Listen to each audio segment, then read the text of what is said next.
Hi guys, welcome to Chakra Sessions. I'm your host, Polly Jo Labbé. We're here on Star Nations Radio Network, and I'm so excited to be here today, part of Be Live and broadcasting through Facebook land. I'm always amazed at how cool it is to have all of the energy that we're coming together to do some learning today and some growing, and here we are. So I'm just double checking to make sure everything's set. Yep, we look good to go. So hi guys. Hi Nessie, how you doing? This is such a cool, different topic for me. My team's been really stretching me to teach some of the higher level teachings in sort of mini bite-sized chunks so people can digest them, and really getting to see kind of what some of the advanced energy systems are doing these days. And so, you know, a lot of people know about 7 chakras, but they're not necessarily tapped into 12, let alone 22 or 144. And so we're going to be talking about some really cool things called circuitry today. So, you know, you can help out by getting the word out, by liking and sharing the broadcast. You know, even if you send it through Messenger to somebody who you know would be really tuned in or really interested, that would be great. Or a group. Maybe there's a group who likes to do metaphysical studies and you think they would benefit from learning some of the cool stuff we're going to talk about today. That would be awesome. So, oh, nice. So I'm going to put these up on the screen now that I can figure out how to do it. Hi Nessie, glad to have you in the house. I'm glad you're loving and sharing the show. Oh, hi Franny. Welcome to the show. I'm so excited you're here with me right now too. This is really, you know, you'll understand some of this because this is a lot of stuff we do in the 2nd and the 3rd year, but I'm going to try to explain it in a way that, you know, people can kind of get it. Because it's a little complicated and kind of like me in technology. So I'm going to put both of these up there right now because that's what I'm sensing should be done. So, you know, most of us understand that we have 7 chakras. That knowledge has been around for a while, and it's really kind of been moved to the forefront. It's been talked about more readily. You can find books on chakras, you know, basic information about chakras in a lot of locations. And a lot of people have heard about Reiki. And so through Reiki, we use the chakra system to help with clearing and healing things that are going on with your energy body. And one of the things I get all the time is, you know, is the work you do Reiki? Well, it's kind of like asking a professor in college if they use the alphabet in the work that they do. Well, of course. Of course you use the alphabet because you have to write down technical terms, right? But they're connected, right? But it's not the end all be all. My students sometimes will say it's Reiki on steroids because then people have a sense of it's bigger, stronger, whatever.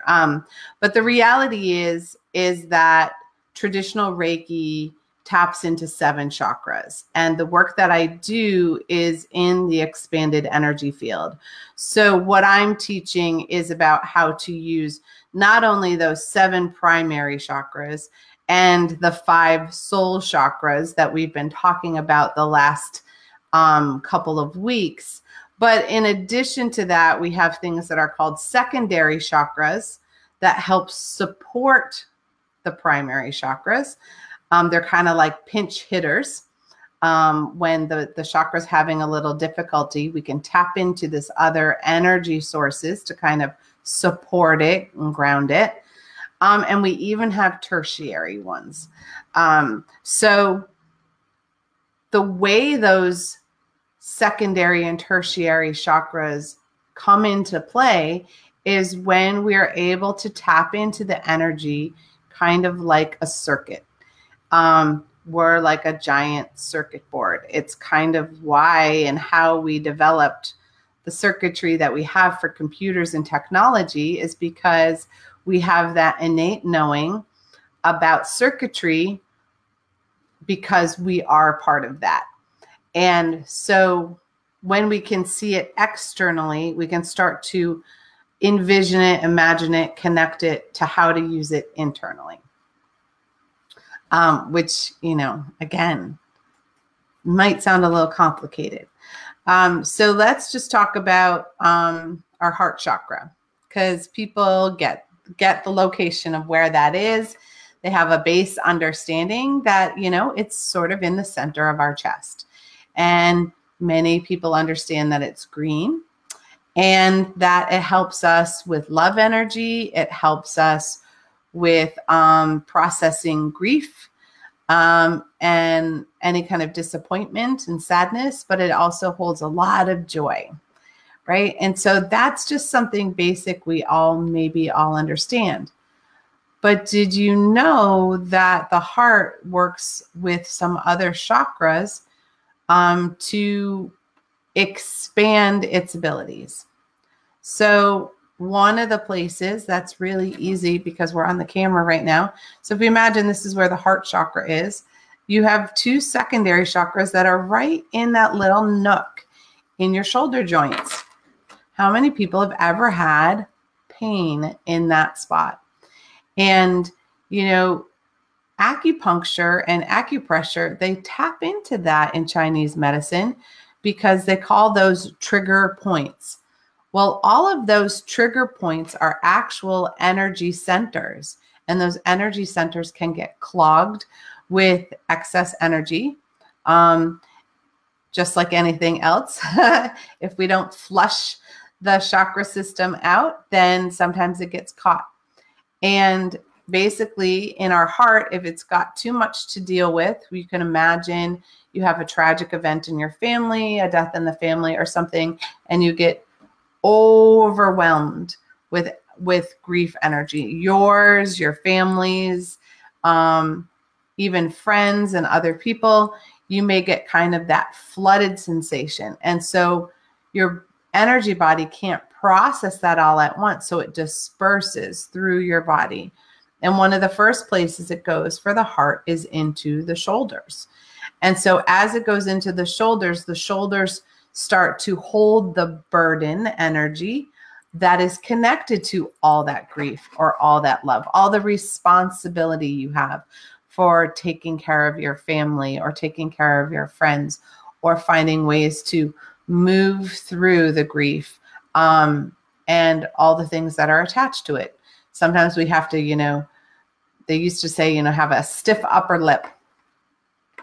Well, that's because you needed to have all your energy together to be able to handle that, right? So you can sort of visually imagine that, okay, when the heart chakra has too much energy, it's got to go somewhere else in my body. So it's going to naturally go to places that normally would support it.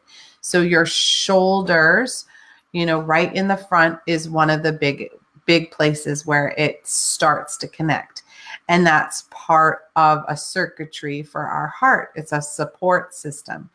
And then from there, you can envision how if it got clogged in your shoulders, that it might go down into your elbows or your wrists, which are tertiary chakras. So you can imagine that those spots could get filled, that it could travel down your arm like a river, because the excess energy needs to go somewhere before it gets stuck.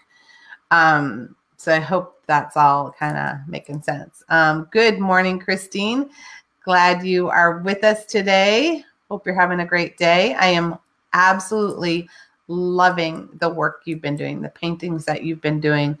of all the different planets and star systems and things. It's been really, really cool to watch that unfolding. Just wanted to get that out there. So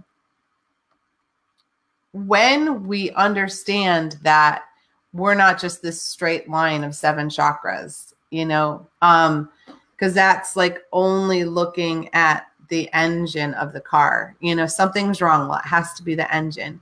And we know that's not true. It could be the brakes. It could be the steering system. It could be the air conditioner.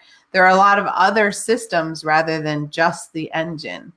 And that's what is difficult sometimes with chakra work, is because people jump to the assumption that it's all Reiki.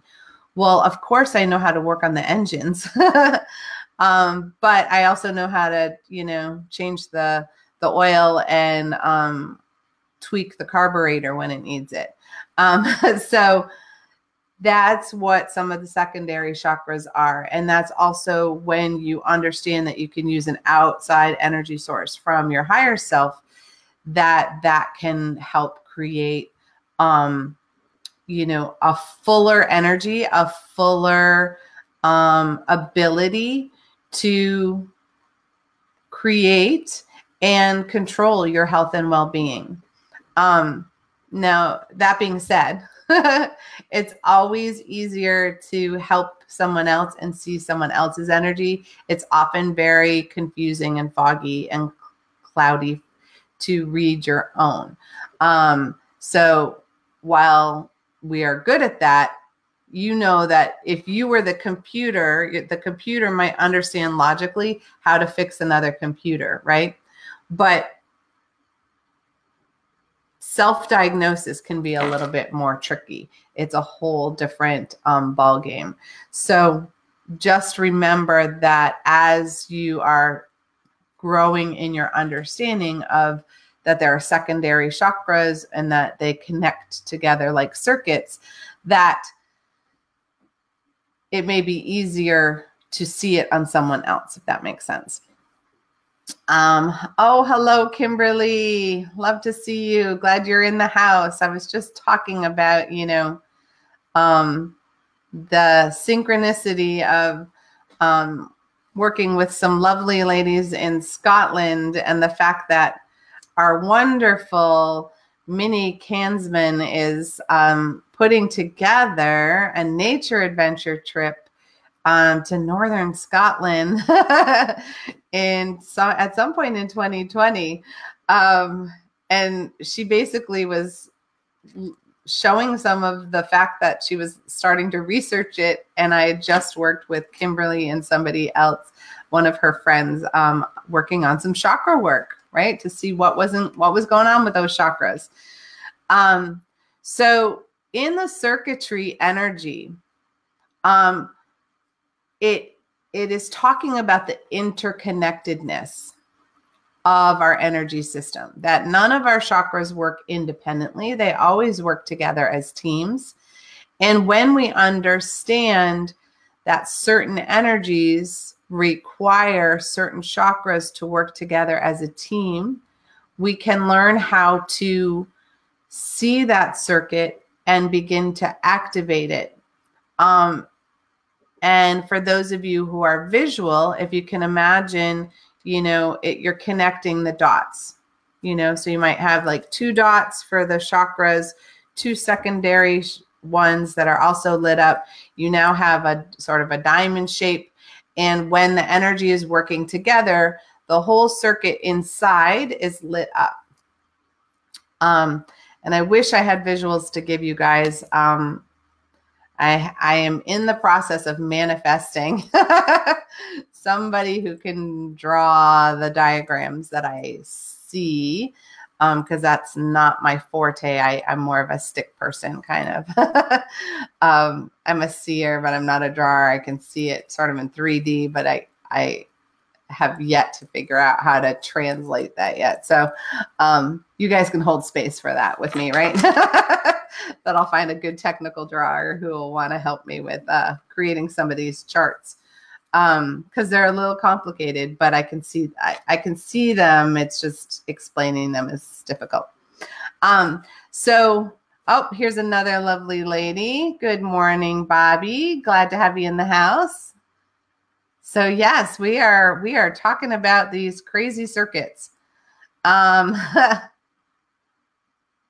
Nice.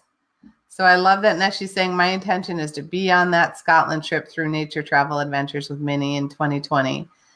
I know. I really think it would be cool if we could all have tea or something and have it built into some of our Star Nations community. That would just be so sweet. I would love that. I love seeing and experiencing the community, our worldwide community, come together.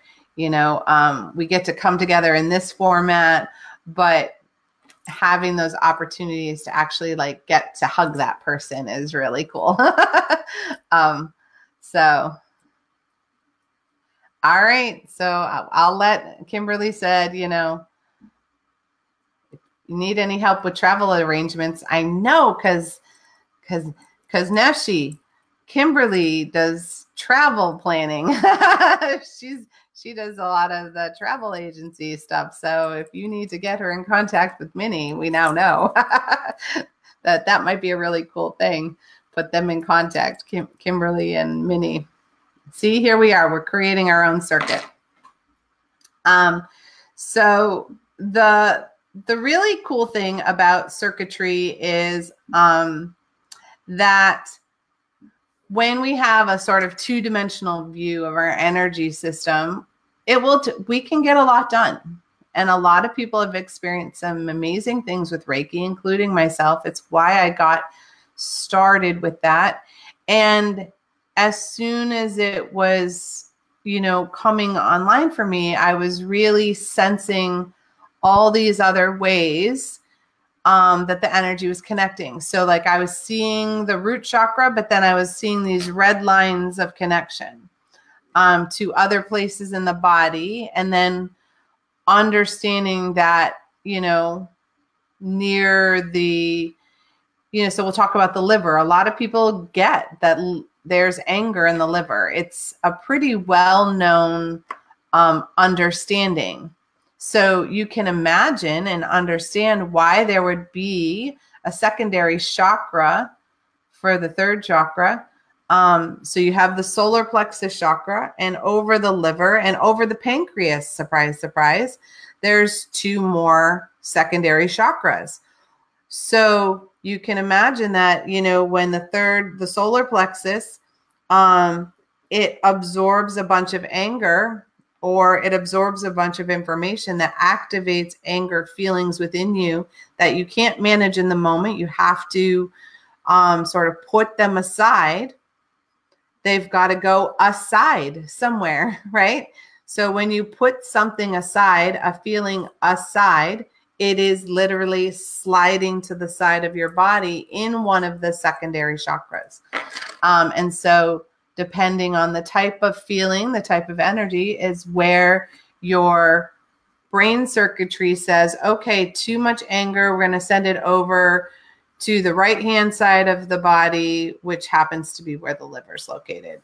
If there's too much resentment, we're going to slide it over to the left side of the body, and it's going to hang out over the pancreas, right? Because resentment is when we can't see the sweetness in our life. So you can imagine how a lack of sweetness,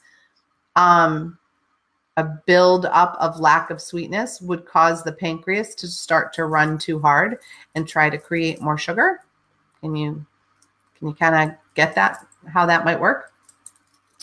And the liver is a natural detoxifier. So it's going to try to release this anger, but if it's got nowhere to go, it gets caught. So when it gets caught, lots of times it then slides into the gallbladder, right? Or into the kidneys if it's righteous anger. And I'm way beyond ahead of myself. So, so here is the really cool thing is that when we start to understand the connection of the energy, we can start working on the energy together. We can start understanding that we're a three-dimensional being. And the reality is, you know, when we used our base chakra system for things like Reiki, and a number of other modalities that use the central channel, the Hara line or the crystalline tube, when we only tap into the energy that's located in the center, we get a lot done.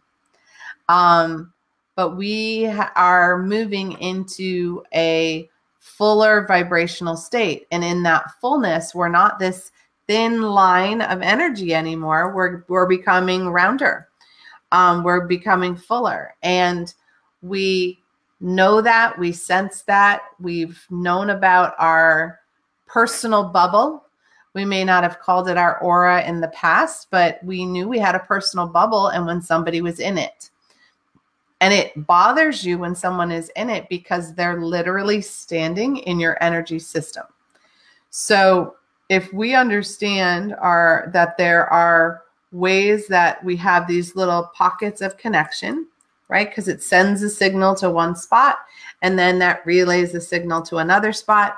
When we understand that that is how things are going to work, then when we're having physical pain or we're having emotional upset or we're just spinning and we can't get anything done because we're just caught in these what if scenarios, or we just don't believe that things can be different, that's all a circuit, right? Running on a loop.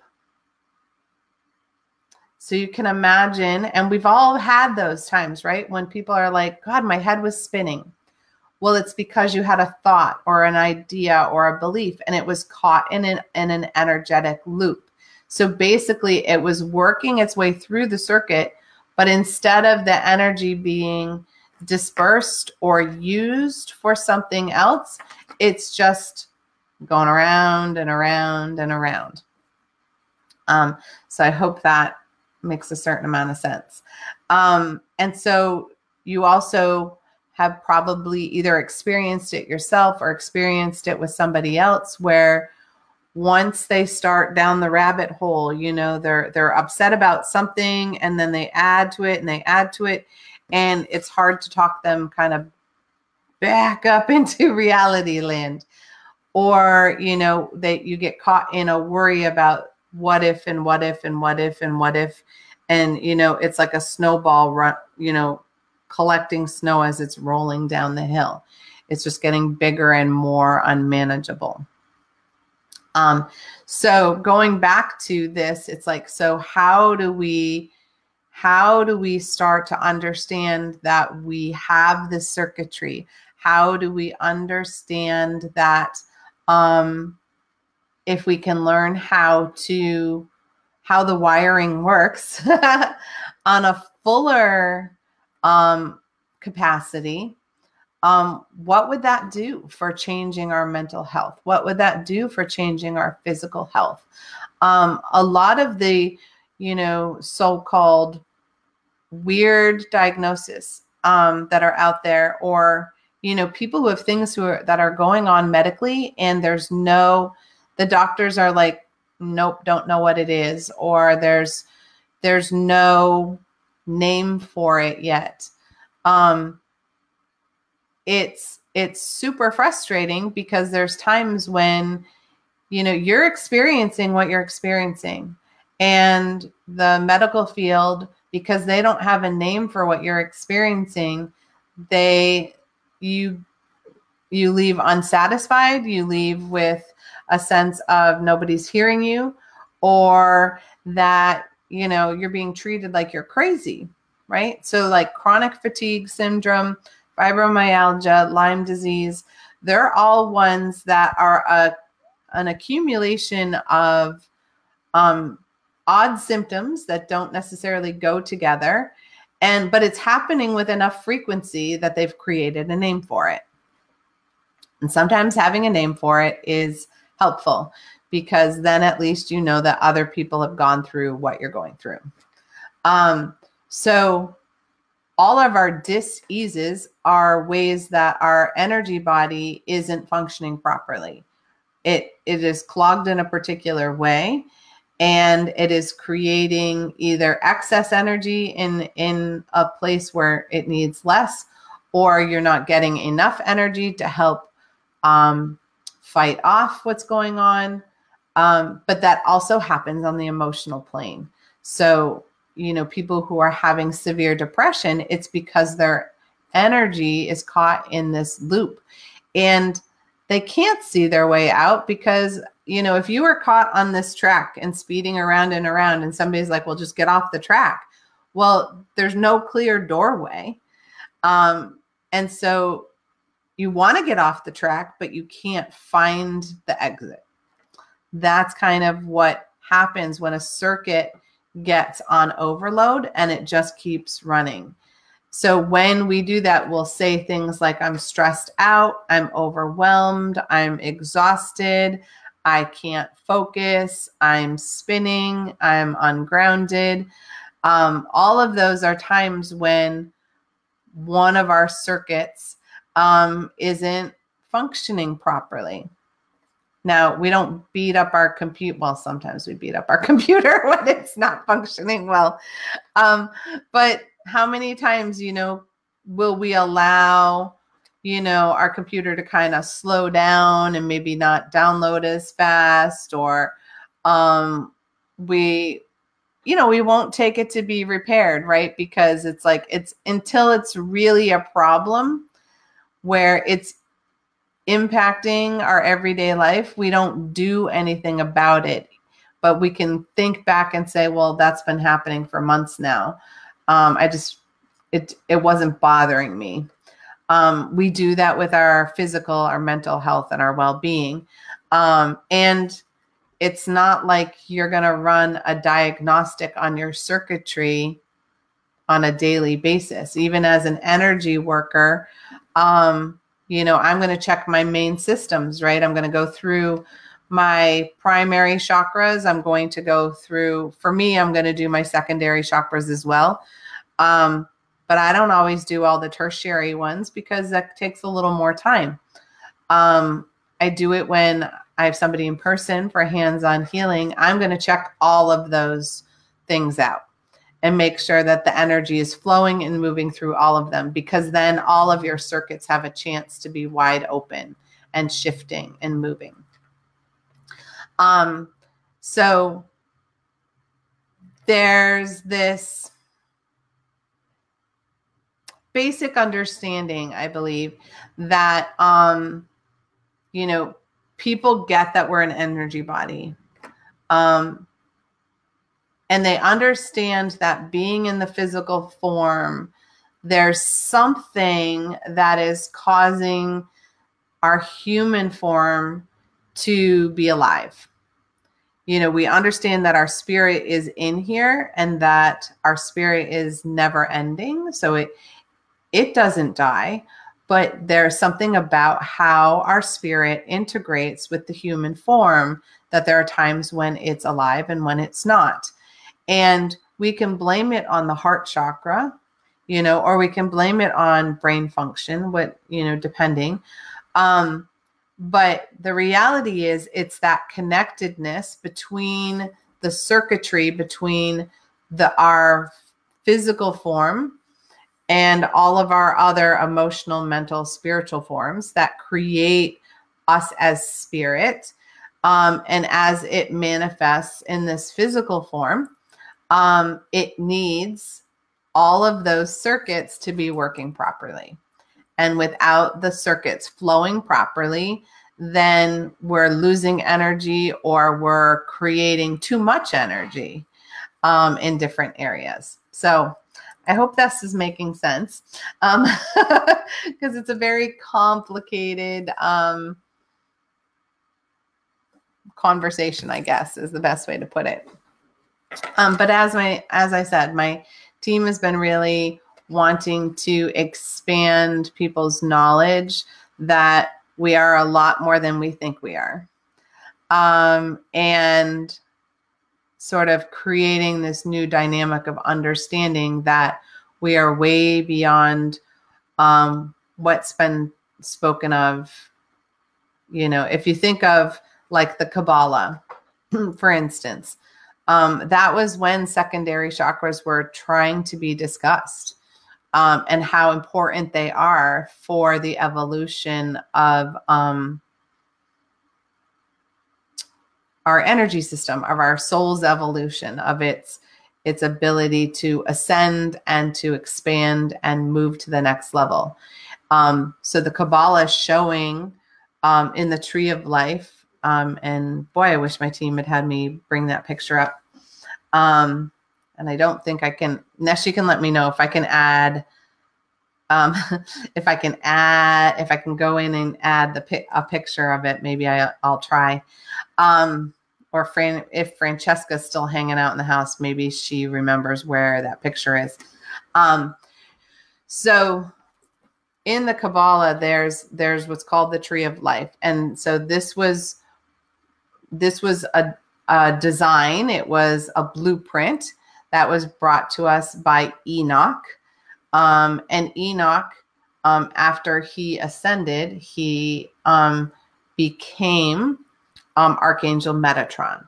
So for those of you, who are light workers, who do energy healing, Metatron is a huge one to tap into, because he really understands circuitry. He really understands the expanded energy system, and has been trying to teach humanity the basics for a long time.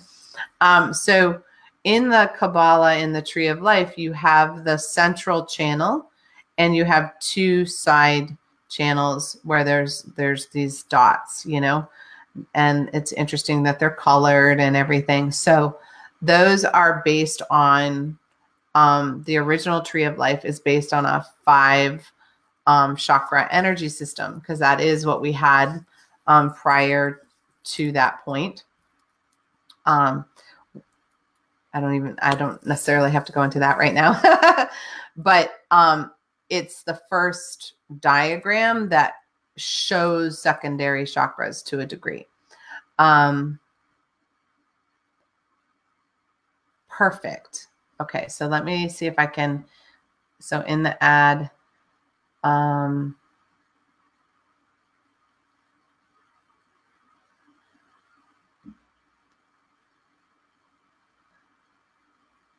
just want to see if I can find it fast enough for you guys.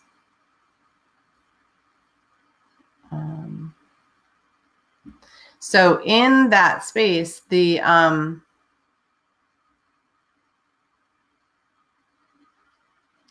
wondering if it's over here.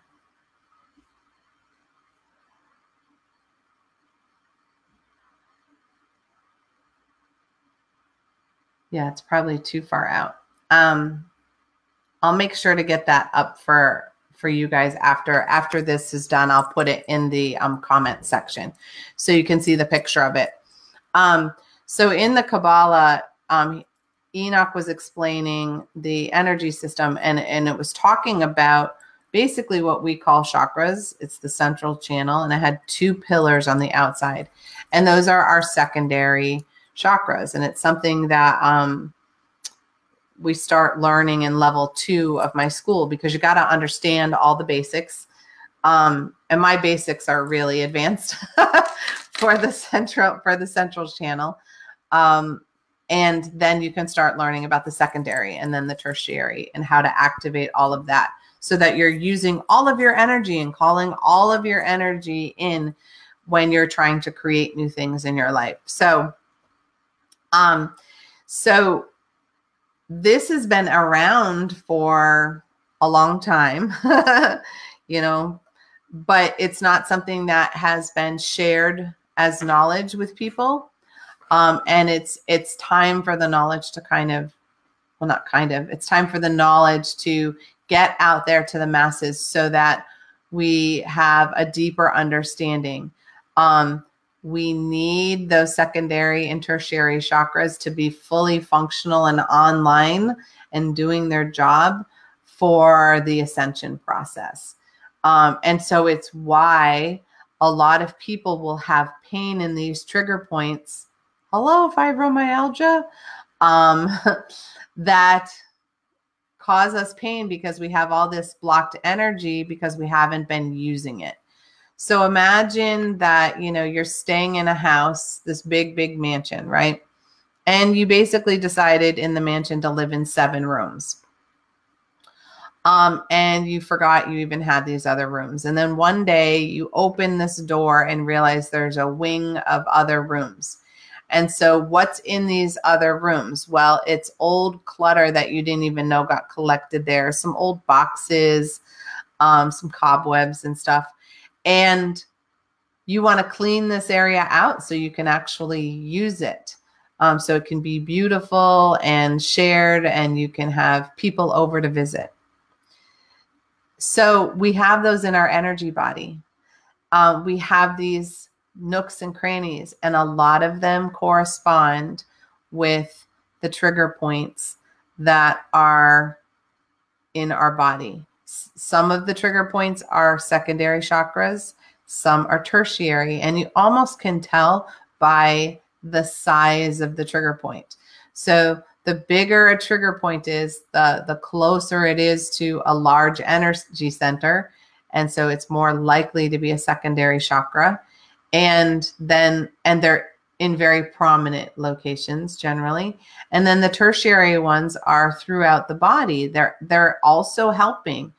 But those of you who've had a massage, acupuncture, acupressure, craniosacral, you've had people press on points of your body. Even in physical therapy, you've had people press on a spot on your body, and that little finger point spot is painful. That is an energy center that's clogged. So knowing that if that part is clogged, then that whole circuit can't light up. Does that make sense? So if you have, let's say, the manifestation circuit, that's a nice, easy one. Most people can visualize it perfectly.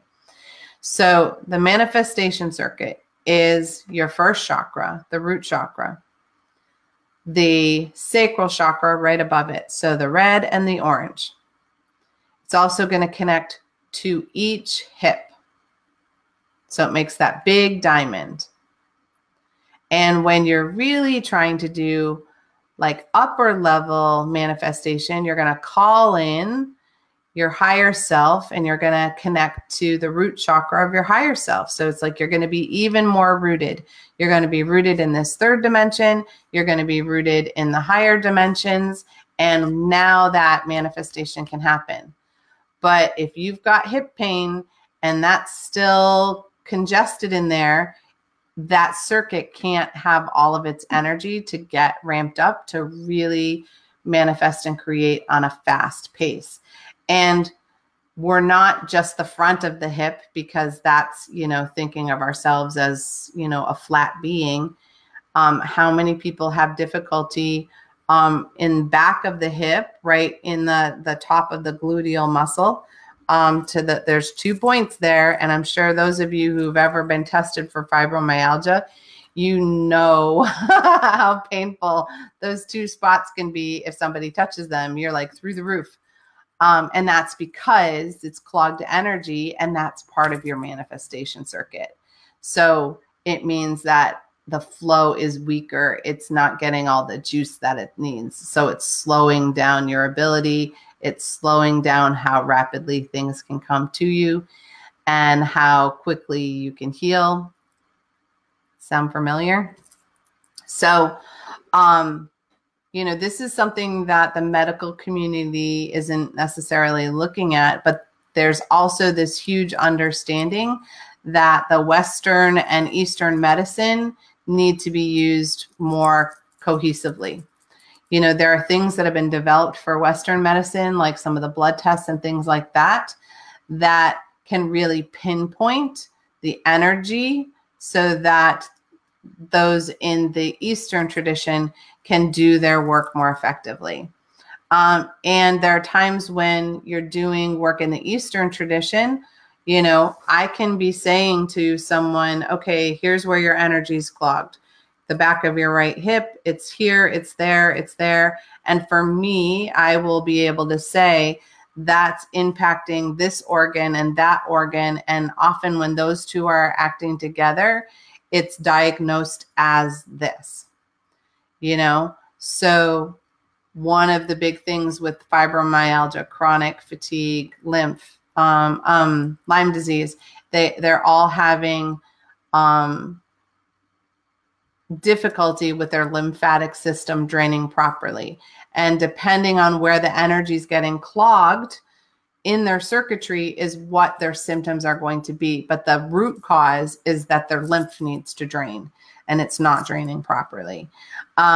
So being able to do that energetically with someone, to be able to show them the oils and some techniques that will help pull that energy down, and even just knowing that, so that you're getting like a lymph massage to get everything moving, you can see how it would then help with everything else.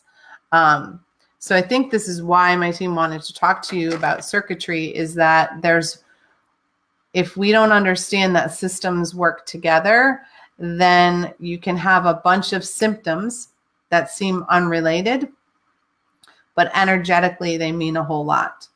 And the cool thing about energy work and understanding energy healing in general is you don't have to have physical symptoms for that energy to be cleared. You don't have to manifest actual physical pain or symptoms to start moving and working on that energy. You get to work on the energy before it integrates into the physical form. So if you can imagine, it's in your outer aura, in your personal bubble, there's all this congested energy that's getting denser and heavier. And as it gets denser and heavier, it begins to show up in your physical body. Well, you can maybe understand why, if you can work out here and get it out off of you out here, then you don't even have to have physical symptoms.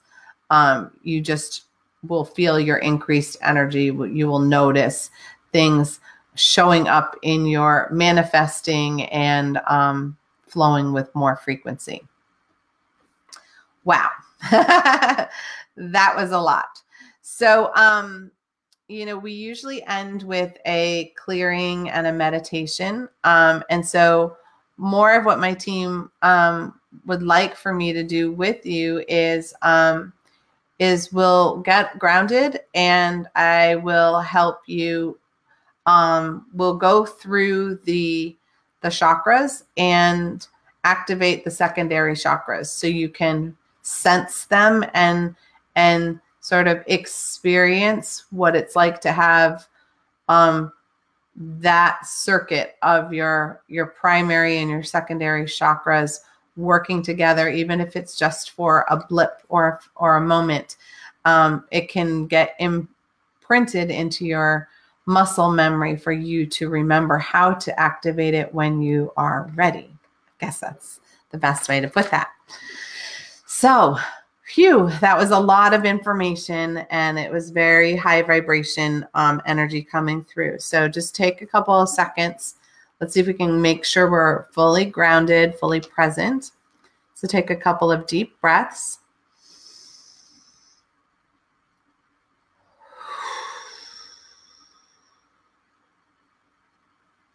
Let's try that once more. Deep breath.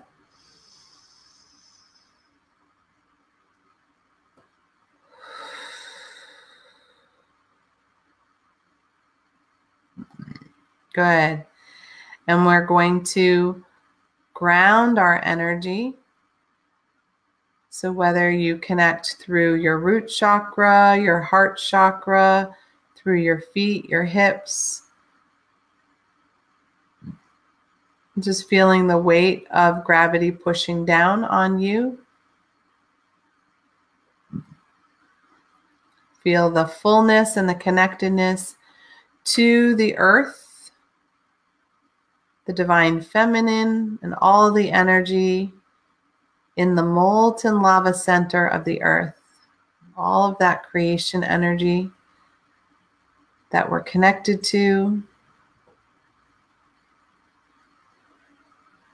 that helps us with our human form. Yeah. Or our form on this earth plane.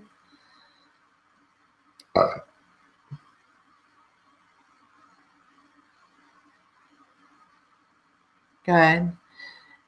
And we're going to set the intention that this healing meditation is for the good of all and harm to none, including ourselves. And we're just going to start by activating the energy in our crown chakra, inviting the divine to remind us how to do that, feeling that connection.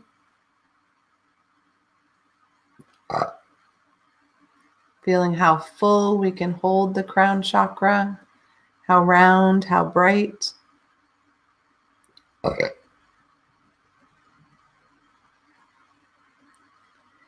And then just feeling the connection to our temples in our eyes, the sides of our eyes.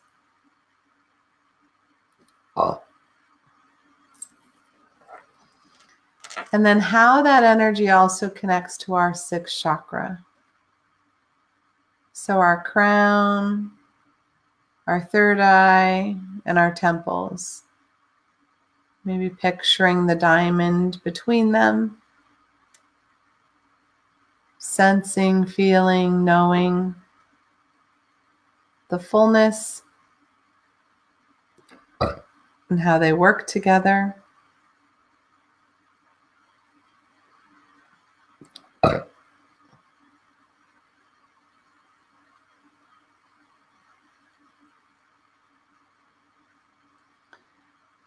And moving down into the throat, experiencing the connection to the throat. And with the throat energy activated, feeling the two spots behind your occipital at the base of the skull, which sometimes people feel on the inside of the jaw as well.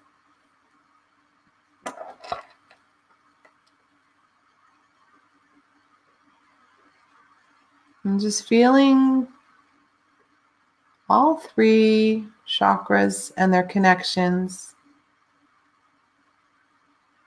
and the fullness of that.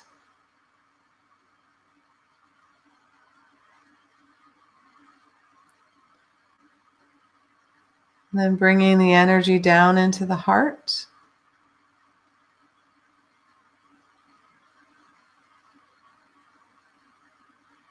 And feeling the connection to the inside of the shoulder or the back of the shoulder blades, depending. Yeah. So feeling the heart and the throat and the third eye and the crown and the secondaries activated.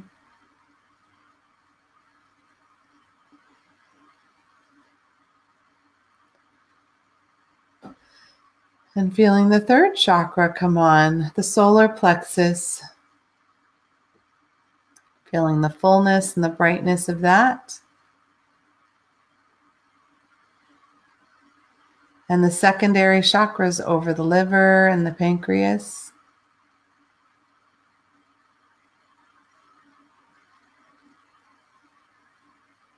Yeah. Yeah. And the fullness of that energy.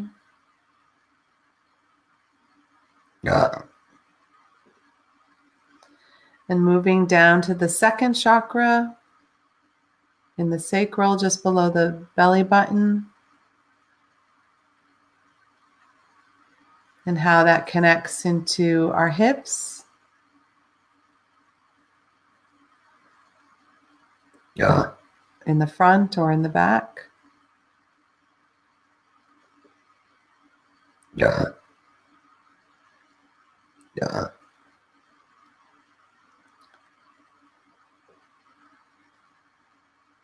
And then moving it down to the first chakra, below our tailbone. And experiencing how that connects behind our knees.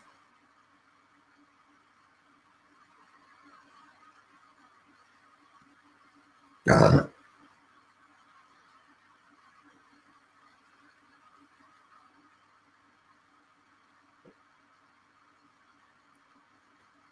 And then even to the tops of our feet.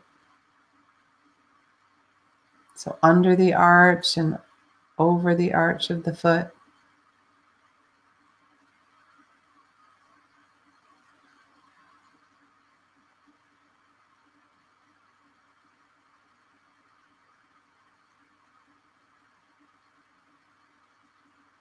And in this energy, sometimes it's easier to feel the energy circuit of energy flowing up one side of the body and down the other. So some people experience the energy coming up through the bottom of the right foot, going up to the crown,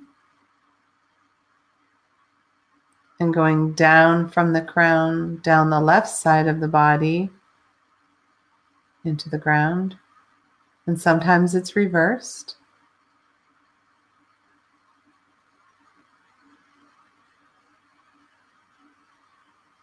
But understanding that there's also a circuit deep within the earth, beneath us, a connection to the earth and the divine feminine,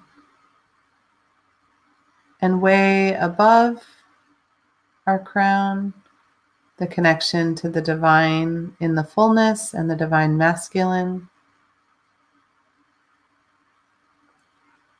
So you may be able to experience a sense of how much energy you can tap into and connect to.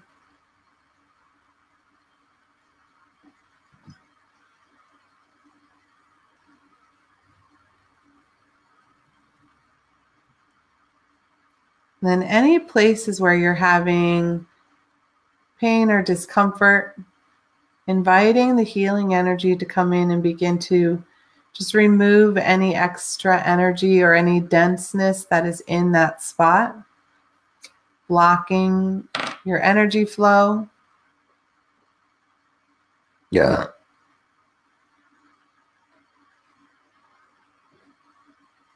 yeah,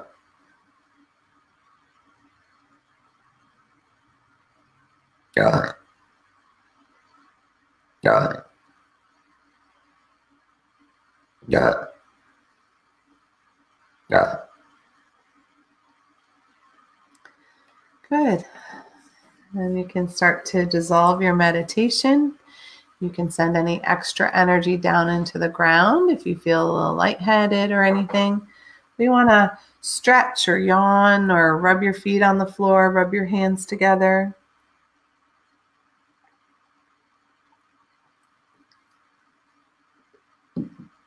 Have a sip of water, whatever will help pull you back into the present. So that is just experiencing where the energy, some of the energy, my team is very clear, a small portion of your energy is located.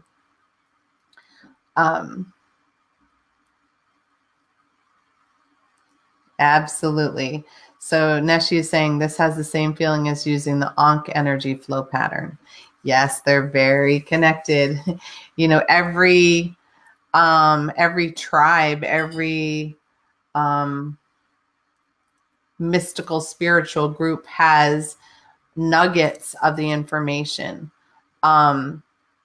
It's part of the original sort of prophecy that I received back in, I think it was 2012.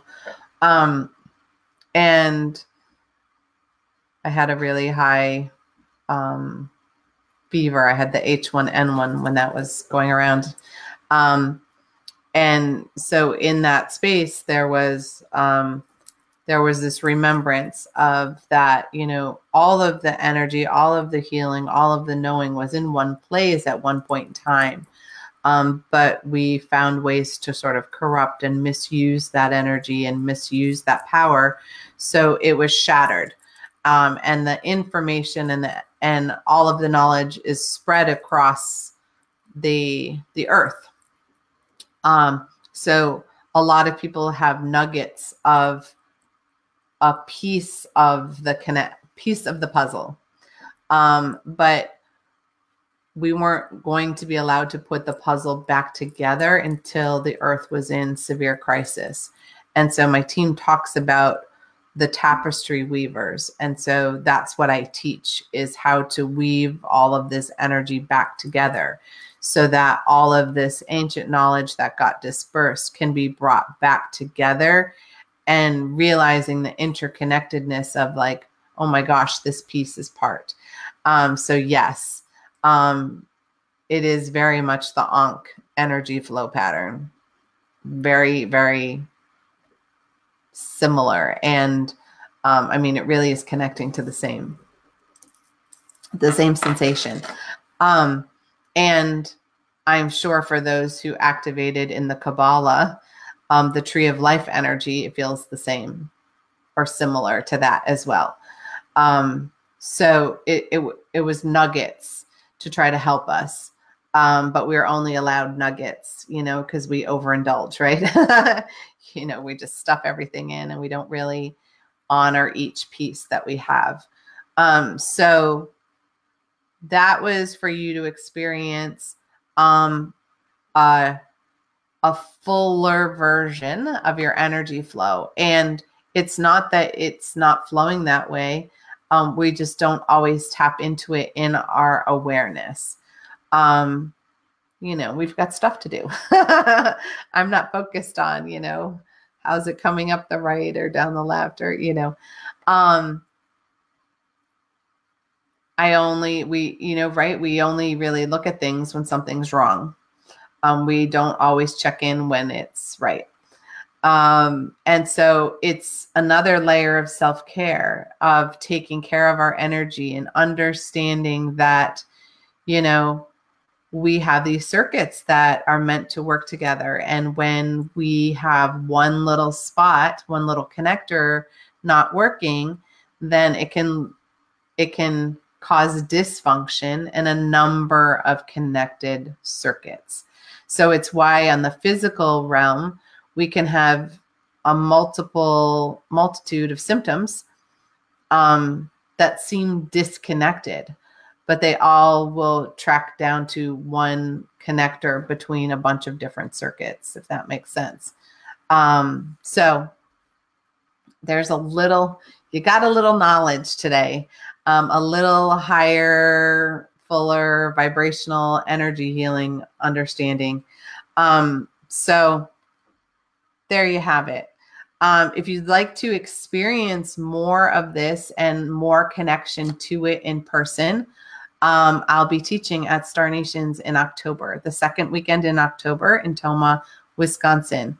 And it's an empowerment weekend where we're teaching you how to empower yourself by showing you ways that, you know, faulty programming can create these energy loops that will cause dis-ease in your body, whether it's physical, emotional, mental, or spiritual. And don't we all deserve a tune-up now and again? And if you can't come to Wisconsin and you're out here on the East Coast, I will also be doing a weekend in Algonquin, Maine, the weekend before Star Nations, the 4th through the 6th. So I'll be doing 2 weekends in a row of this work. So check me out either here in the East Coast or out on in the middle of the country, join us in Madison. And of course, to all the Star Nations family, I want to see you at Star Nations because that's like our home base. But I know some of you are out here on the East Coast, and maybe it's easier for you to get to me in Maine. So with that, I hope you guys have a wonderful rest of your day. Join Neshi today at 3 for the spiritual roundtable to see what cards and what energy is up for us and the planet today. And this evening show, Communications from Home, oh my gosh, getting to see one of the actual, crystal skulls, and the keeper, and finding all about that. Hello, we've all got to be there tonight at 8 o'clock. I can't wait to see it. I hope to be there live. But no matter what, I'm going to watch that one because that information is priceless. And I will see you guys tomorrow night at Soul Connections at 7 p.m. where I will pull cards and do a full clearing on your whole energy system. Whatever you need help with, whatever circuits need unblocking, let's get to it. Let's get you healthy and get you out there shining your light the way you're meant to. And with that, you guys, mwah, I hope you have a really beautiful rest of your day.